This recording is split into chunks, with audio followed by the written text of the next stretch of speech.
యేసుక్రీస్తు వారి శ్రేష్టమైన నామములో అందరికీ శుభాలు ఉందాం తెలియజేస్తాను ప్రియులారా. చూడండి, లూకా వార్త 21వ అధ్యాయము 17-18 వచనం చూద్దాం. నా నామం నిమిత్తము మీరు మనుషులందరి చేత ద్వేషింపబడుదురు, కానీ మీ తల వెంట్రుకల్లో ఒకటైనను నశింపదు. మీరు మీ ఓర్పు చేత మీ ప్రాణములను దక్కించుకుందరు. మీరు మీ ఓర్పు చేత మీ ప్రాణములను దక్కించుకుందరు. చూడండి, ఓర్పుతో మనం ఎన్నో గొప్ప కార్యాలు చేయొచ్చు. ఓర్పుతో కదా. చూడండి, హన్న ఎంత ఓర్పుతో ఉండబట్టి దేవుడు గొప్ప ప్రవక్తని ఆమెకి ఇచ్చాడు కదా. కాబట్టి ఓర్పుతో మనము గొప్ప కార్యాలు చేయవచ్చు.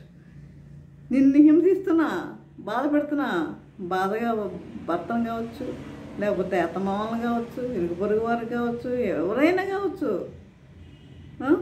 కాబట్టి వారి విషయంలో ఎలా ఉండాలి? మనం ఓర్పుతో మనం జీవించే వారిగా ఉండాలి. ఓర్పుతో మనం జీవించే వారిగా ఉండాలి. కానీ దుష్టిని నడిపింపుతో ఎన్నో తొందరపాటు నిర్ణయాలు క్షణికమైన ఆవేశంలో తీసుకునే వారిగా ఉంటాం. దుష్టుని నడిపింపుతో తొందరపాటుతో ఎన్నో క్షణికమైన ఆవేశాలు, క్షణికమైన నిర్ణయాలు, ఆవేశంలో క్షణికమైన నిర్ణయాలు మనము తీసుకునేవారిగా ఉంటారు చాలామంది. ఆత్మహత్యలు, హత్యలు, చిన్న గొడవలకి విడాకులని, ఇట్లా రకరకాలుగా సంభవిస్తున్నాయి. ఇదంతా ఎవరిది? సాతాను యొక్క మాయ. ఇదంతా సాతాను యొక్క మాయ. ప్రపంచంలో అనేక మంది ఈ మాయలోనే ఉండి జీవితాలను ఏం చేసుకుంటున్నారు?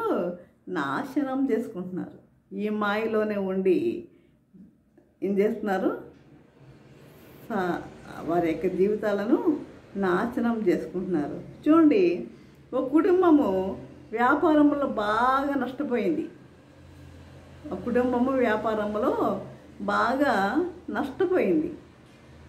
అయితే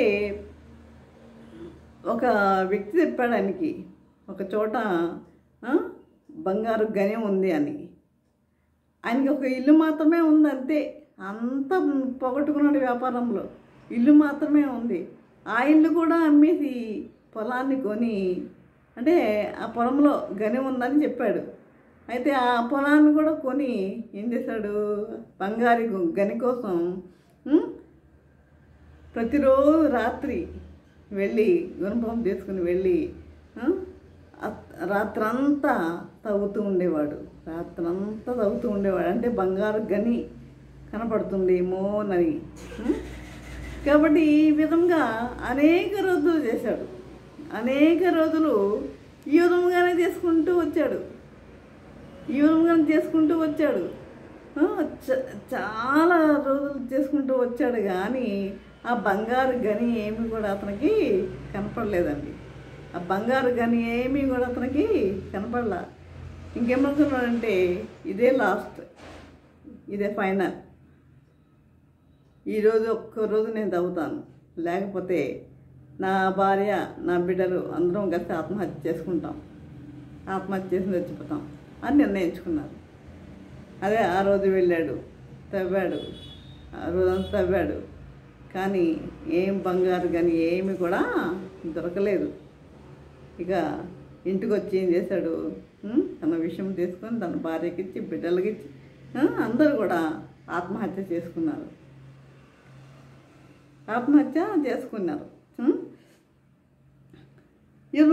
ఇదంతా గమనిస్తారు కదా. పక్కన్న వ్యక్తి గమనిస్తూనే ఉన్నాడు. అతను పక్కింటి వాడు ఆ గోతులను దిగి ఏం చేశాడంటే, గుణపం ఉన్న చోట పరిశీలించగా, అంటే ఈయన తవ్వాడు, వెళ్ళి అతను కనపడలేదు. ఇతను పక్కింటి వాడు వెళ్ళి ఆ గుణపం మళ్ళీ ఒక దెబ్బేసి గుణపం ఉన్న చోట పరిశీలించగా ఏం కనపడింది? మసకగా అతనికి ఏం కనపడింది? బంగారు లోహము కనపడింది. ఒక్క క్షణము సహనం కోల్పోకుండా ఉంటే ఇంకా కాస్త అన్ని రోజులు కష్టపడ్డాడు కదా. ఒక్కరోజు కష్టపడితే వారి యొక్క జీవితము ఎంత సమృద్ధిగా ఉండేది. తన బిడ్డల్ని చంపేశాడు, భార్యను చంపేశాడు, తను చనిపోయాడు. కాబట్టి ఓర్పు లేకపోవడం వల్ల, సహనం అనేది ఆయనలో లేకపోవడం వల్ల, కాబట్టి ఆ సహనం కోల్పోకుండా ఉంటే ఆ కుటుంబానికి బంగారు గని అనేది దక్కేది కదా. అంటే ఇక్కడ ఏంటి మనం నేర్చుకోవాల్సింది ఏంటంటే, చూడండి యూదా ఇస్కరియోతు కూడా అంతే కదా. క్షణికావేశంతోనే తన తప్పును తెలుసుకున్నాడు.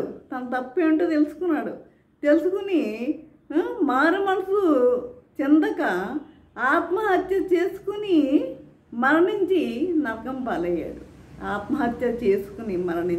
నరకం పాలయ్యాడు. ఈ విధంగాని ఈ వ్యక్తి కూడా ఏం చేశాడు, ఒక్కరోజు ఇంకా తవ్వినట్లయితే బంగారు కానీ ఆ కుటుంబానికి దక్కేది.